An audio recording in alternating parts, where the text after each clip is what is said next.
Hey everyone, how's it going? So, I usually don't talk about Pokemon on my channel, but I've been waiting for Gen 4 remakes for years now. There have been rumors and leaks for years now, and last Friday, what everyone knew was going to happen happened. We got remakes for Diamond and Pearl, and I've never been so disappointed with the Pokemon series as I am with this. For a bit of context, I've been playing the series for over a decade and a half now. In fact, I started with the original Diamond and Pearl games around 2007 and got Platinum the next year. And I loved them.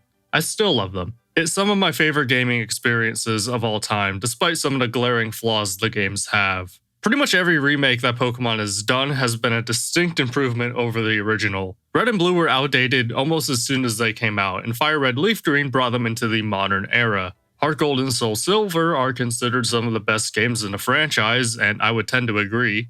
Omega Ruby and Alpha Sapphire are criticized for being too easy, and I do get that, but I personally love them, and Sapphire is in my top 5 Pokemon games of all time. I'd venture to say I like Alpha Sapphire a little more, but they're pretty close for me.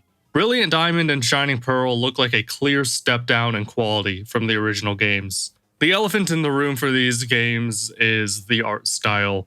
This is all with a disclaimer that, as it says in the trailer, it's not the final product. But we all know the game isn't going to change massively from now to the release date. These games look like a mobile app. The character models look like Funko Pops. If you took Alpha Sapphire and Brilliant Diamond and you put them side by side and asked me which was the newer game, I would say Alpha Sapphire, easily. If you took the original Diamond, up the sharpness a little bit, and put it next to Brilliant Diamond and asked me the same question, I would say the original version of Diamond was the newer game, and that it was going for a pixel art look like Stardew Valley or Undertale. It's been a week since that trailer came out, and I'm still yet to see a single person say they enjoy the new art style. I've seen people who are neutral on it, and people who are excited for the game in spite of the art style, but I've not seen anyone say they actually like it. It has to either be popular in Japan or with really small children, because the reception from my corner of the internet has been entirely negative. And the thing is, it's not even the entire art style that's the problem, it's really just the character models. The battle animations look mostly fine, and the overworld looks okay at best, but the character models just flat out don't look like they belong in a Pokemon game.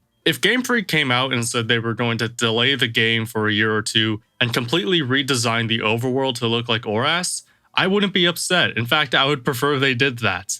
It's like Shigeru Miyamoto said, a delayed game is eventually good, but a rushed game is forever bad.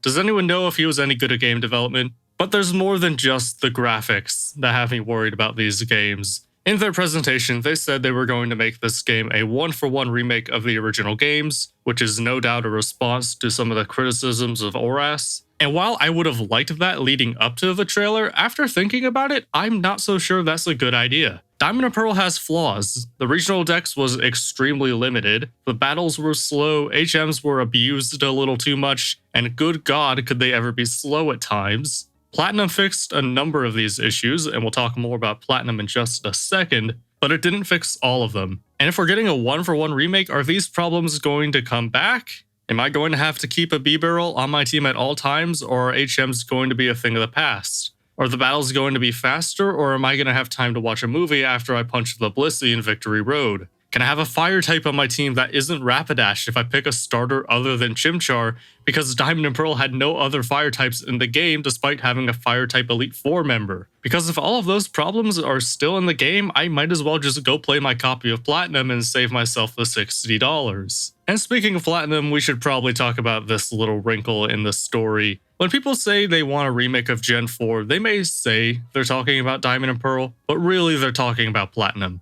Platinum is the only way to play Gen 4, and it's blatantly obvious that it's preferred by both the players and Game Freak themselves. They marketed Platinum as the director's cut of Gen 4, so when they say they're remaking Diamond and Pearl, are we getting one-for-one remakes of Diamond and Pearl, or are we getting two different versions of Pokemon Platinum? And how is the content that was added in Platinum going to be split between the two versions? Because if we don't get that Platinum content, people are going to be in for a very rude awakening when they're reminded of all of the problems Diamond and Pearl had that Platinum fixed. My initial thought would be, well, of course we're going to get the Platinum content. We got Emerald content in ORAS, why wouldn't we get Platinum content here? And in any other generation of Pokemon, I wouldn't give it any more thought past that. But after the calamity that was Dexit, why should I trust them to add more content instead of less? Why should I trust Game Freak in this situation? They haven't given me a reason to trust them since at least Gen 7, and that's being generous. I already know they're not going to have a full national dex because it's not like that's a core feature of the franchise or anything.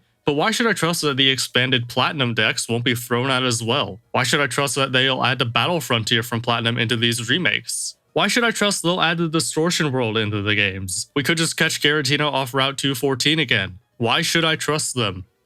I can't think of a reason. So that was far more negative than I wanted it to be. I didn't want it to turn that way. I want to love these games. These games were going to be the reason I finally bought a Nintendo Switch. But unless there are some big changes between now and the game's release, it looks like I'll be skipping the remakes for some of my favorite games. Luckily for me, I just happen to have rebought a copy of Pokemon Diamond again, so I can just play that one instead. I don't like making videos that are 100% negative, but I literally have nothing positive to say about these remakes. My disappointment is immeasurable, and my day is ruined. Kind of a downer video, but thanks to everyone who made it through it. Leave a like and subscribe if you enjoyed the video, and hopefully next time I'll have something more positive to say. Take care.